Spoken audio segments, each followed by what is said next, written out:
Good morning, good afternoon, good evening. I'm your host, the XRP Agent. Happy New Year, everyone. We made it through another year. This is my second video of 2020. Well, actually, it's my first. My first video I uploaded was actually done before the new year.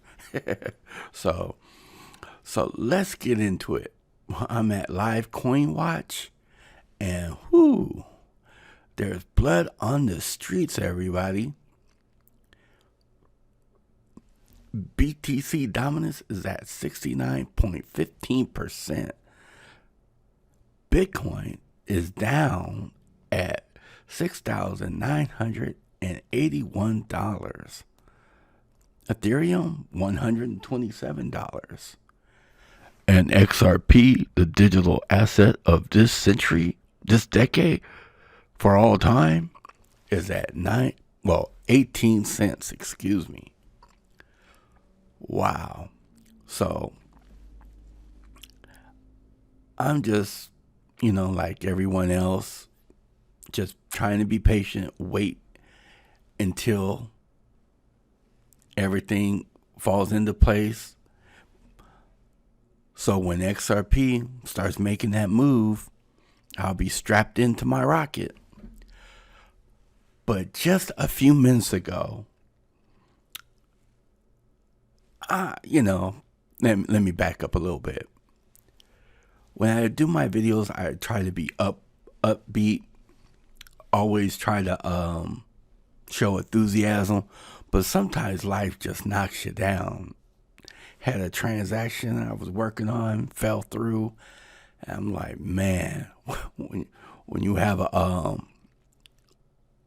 listing and it falls through, and it's not like you have a 9-to-5 job making a couple $100 a day, but when you're in real estate, that check can be maybe below $10,000 or above $10,000, or depending on where you at in the country. But when they go sideways or when they fall over, it's like a gut check. But I was like, man, I'm just gonna take the day off. I'm not gonna call. I'm not gonna make my XRP video for today. I just do it tomorrow. And then, pow, I got an alert that the digital asset investor, the legendary, subscribed to my channel. I was like, what? I know some people is not into the Bible or Jesus or anything, but the Bible says he will not tempt you more than you can bear.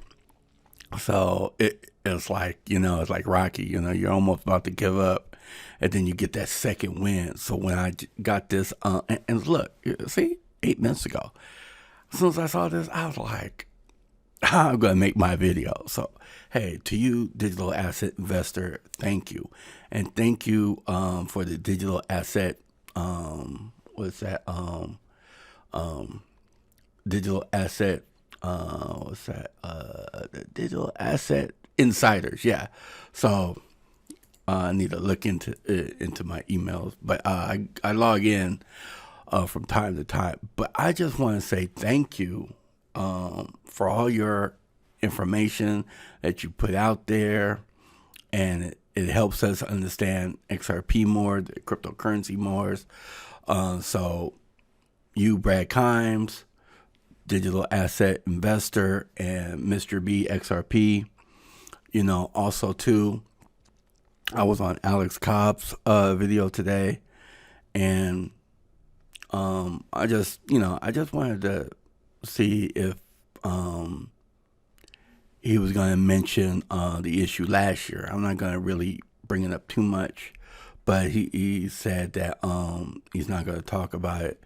But we all make mistakes, I don't know how he feels about it. Maybe he worked it out with everybody, but we're a small community, and we, it's doesn't make sense for all of us to be bickering and fussing at each other. We have to understand that we're different for a reason. My content, somebody else might not like. I might not like somebody else's content. There's no reason for people to call each other names. I know different people like their own investments, and they're like, oh, well, mine's going to go. But we're all in the cryptocurrency, no matter if it's Bitcoin, Ethereum, XRP, Litecoin, or what have you. We're all in a big family, and it is what it is. Just keep life simple. Just understand we have differences. There's no reason to attack each other. In my previous video, I was trying to get Alex to understand when people are in business, it's only natural for them to try to expand their business. The hedge against, if anything else should happen to their business, have multiple streams of income. So just like a few weeks ago, or within a couple weeks, different YouTubers got censored by YouTube, and they make their living off streaming or their videos, and that takes a financial hit. But if you have a hedge against that, where you have like an income property, or you have different other sources of income, that helps you. So if one source of income gets cut off, you still able to make a living. So that's all I'm saying. I wasn't trying to attack Alex Cobb. I was just trying to, see if he made amends.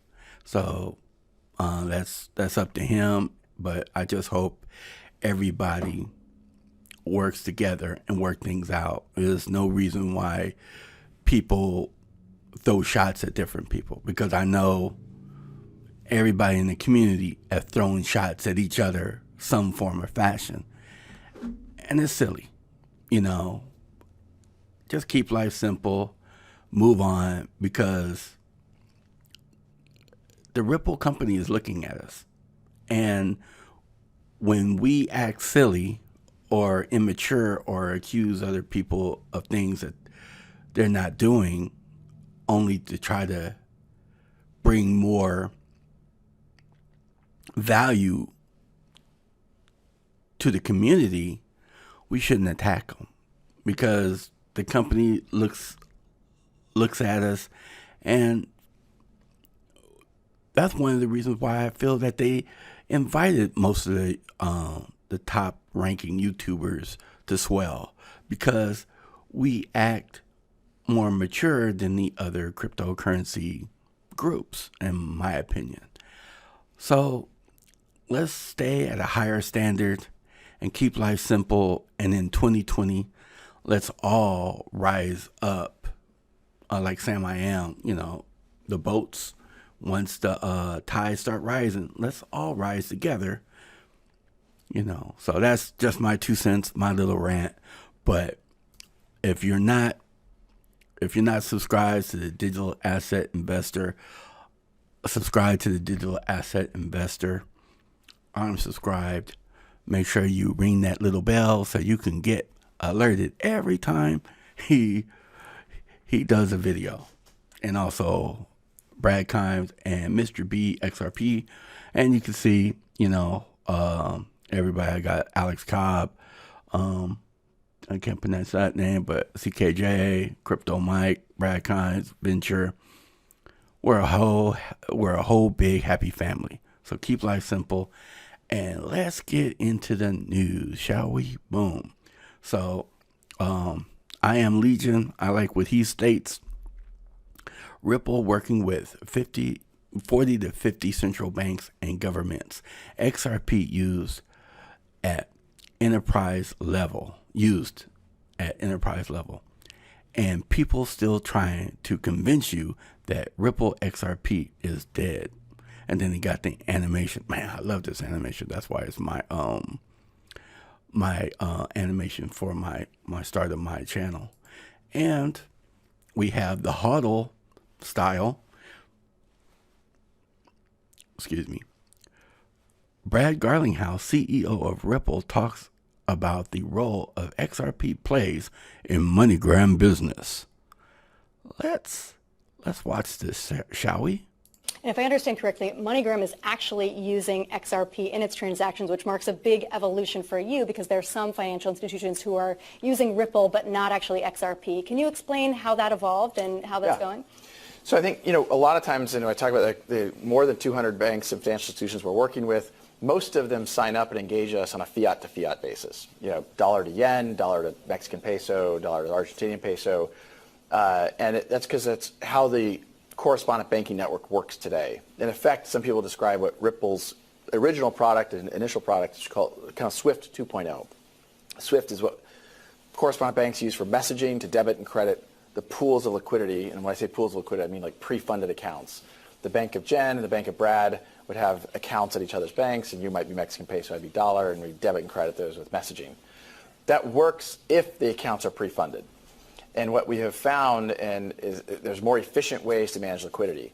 If you as a bank don't have to put money at my bank and I don't have to put money at your bank, I can use that money for other things. It's working capital.